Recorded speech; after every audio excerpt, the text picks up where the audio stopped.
Iran, America, Israel యుద్ధం నేపథ్యంలో వాణిజ్య సిలిండర్లకి, ఎల్‌పీజీకి తీవ్రమైనటువంటి కొరత ఏర్పడటంతోటి ఇప్పటికే హైదరాబాద్ లాంటి నగరాల్లో తీవ్రమైనటువంటి సమస్య ఏర్పడుతోంది. హాస్టల్‌లో ఉన్నవాళ్ళకి కానీ, లేదంటే హోటళ్ళకి కానీ కొరతతోటి కూరలు వండుకోలేనటువంటి పరిస్థితి ఏర్పడుతుంది. ఇదంతా ఒక ఎత్తైతే ఇప్పుడు పవిత్రంగా భావించేటటువంటి తిరుమల తిరుపతి దేవస్థానానికి కూడా ఈ ఎల్‌పీజీ కొరత అనేది వేధించబోతుందా అంటే, ప్రస్తుతానికి తిరుమల తిరుపతి దేవస్థానం వద్ద ఎల్‌పీజీకి సరఫరాకు సంబంధించి ఒక వారం రోజులు మాత్రమే నిల్వ ఉంది. ఒకవేళ ఈ ప్రభావం తీవ్రమైతే గనక తిరుమల తిరుపతి దేవస్థానం కూడా లడ్డూలను సరఫరా చేసే విషయంలో విధానాలను సవరించుకుంటూ కంట్రోల్ చేసుకోక తప్పని పరిస్థితి ఏర్పడుతుందంటూ దేవస్థానం అధికారులు అభిప్రాయపడుతున్నారు.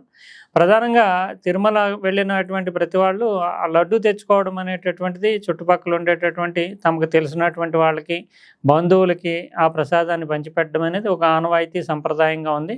అందుకే ఆ లడ్డూలకి చాలా తీవ్రమైనటువంటి డిమాండ్ ఉంటూ ఉంటుంది.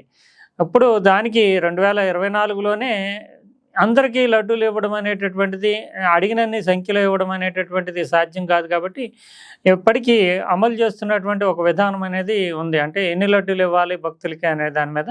ఆ విధానాన్ని కూడా ఈ కొరత, ఎల్‌పీజీ కొరత తీవ్రమైతే కనుక సవరించుకోవాల్సి వస్తుంది అనేది ఒక అంచనాగా ఉంది. ప్రధానంగా ఇప్పుడున్నటువంటి పరిస్థితుల్లో సాధారణమైనటువంటి రోజుల్లో తిరుమల తిరుపతి దేవస్థానం 3.5 లక్షల లడ్డూల్ని రోజుకి తయారు చేస్తుంది.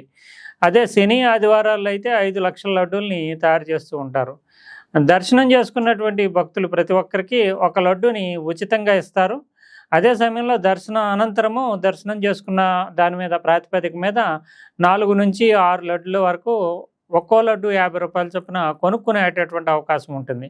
ఇంకా తిరుమల, తిరుపతి ఇతర ప్రాంతాల్లో ఉన్నటువంటి వాళ్ళు కానీ, లేదంటే భక్తులు కానీ సాధారణంగా ఆధార్ కార్డుని చూపించి 2 లడ్డూల్ని రూ. 50 చొప్పున కొనుక్కోవచ్చు. ఆ ఫెసిలిటీ కూడా ఉంది. అంటే యావరేజ్‌న ఒక్కో భక్తుడు అక్కడికి వచ్చి దర్శనం రూపంలో ఒక ఉచిత లడ్డు, మరో 4 లడ్డూల్ని రూ. 50 చొప్పున కొనుక్కోవచ్చు. బయటకు వచ్చి ఆధార్ కార్డు చూపించి 7 లడ్డుల వరకు పొందొచ్చు. ఇలాగా రోజువారీ 3.5 లక్షల లడ్డూలు, ఆది, శని, వారాల్లో 5 లక్షల లడ్డూల వరకు పంపిణీ జరుగుతూ ఉంది.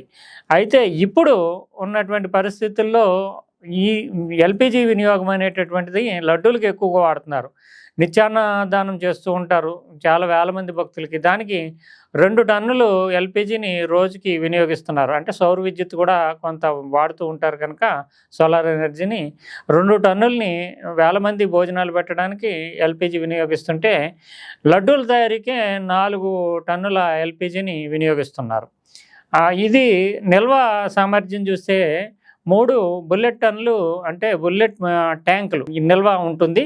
3 అంటే ఒక్కొక్కటి 10 మెట్రిక్ టన్నుల నిల్వ సామర్థ్యం ఉండేటటువంటి 3 ట్యాంకులు, బుల్లెట్ ట్యాంకులు అంటే పెద్ద ట్యాంకులు తిరుమల తిరుపతి దేవస్థానం దగ్గర ఎల్‌పీజీ నిల్వతో ఉంటాయి. ఇంకా 7 టన్నుల సామర్థ్యం కలిగినటువంటి 2 ట్యాంకులు మళ్ళీ ఉన్నాయి.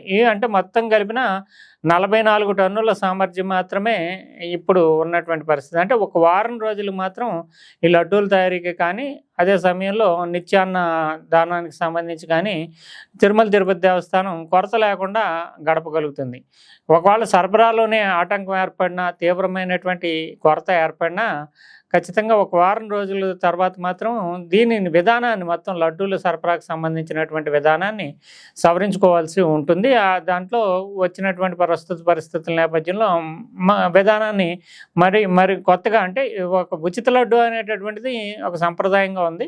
అయితే డబ్బులుగా అమ్మేటటువంటి, విక్రయించేటటువంటి లడ్డులు మాత్రం ఆ సంఖ్యను తగ్గించుకోవాల్సి వస్తుంది అనేది ప్రస్తుతం దేవస్థానం వేస్తున్నటువంటి అంచనా. అయితే కొరత రాకుండా చూడడానికి ఇప్పటికే ఇండియన్ ఆయిల్ కార్పొరేషన్ తోటి దేవస్థానం అధికారులు, ఎగ్జిక్యూటివ్ ఆఫీసర్ స్థాయిలో వాళ్ళే చర్చించి ప్రస్తుతానికైతే ఇబ్బంది ఉండకపోవచ్చు అని చెప్తున్నారు. కానీ ఈ డిమాండ్ సమ్మర్, అంటే వేసవికాలం వస్తున్నటువంటి నేపథ్యంలో మరింతగా లడ్డూలకి డిమాండ్ కూడా పెరుగుతూ ఉంటుంది, భక్తుల సంఖ్య కూడా పెరుగుతూ ఉంటుంది. ఈ నేపథ్యంలో ఏం చేయాలి, దీనికి ఆల్టర్నేటివ్స్ ఏమన్నా ఉన్నాయా ప్రత్యామ్నాయంగా లడ్డూల సరఫరాను పెంచడానికి అనే దాని మీద దేవస్థానం అధికారులు కసరత్తు చేస్తున్నారు. ప్రస్తుతానికైతే ఏమీ ఇబ్బంది లేదని చెప్తున్నారు, కానీ దేవస్థానం వద్ద ఉన్నటువంటి ఎల్పిజి నిల్వలు మాత్రము వారం రోజులకు సరిపోతాయి. నిరంతరము ఆ సరఫరా జరుగుతూ ఉంటే లడ్డూల సరఫరాకి లడ్డూల పంపిణీకి ఇబ్బంది ఉండదు, కానీ సరఫరాకి ఎక్కడైనా ఆటంకం ఏర్పడినా తక్కువ మొత్తంలో ఎల్పిజి వచ్చినా కానీ ఖచ్చితంగా విధానాన్ని సవరించి పంపిణీకి మళ్ళీ రీఅలొకేట్ చేసుకునేటటువంటి అవకాశం కనిపిస్తోంది.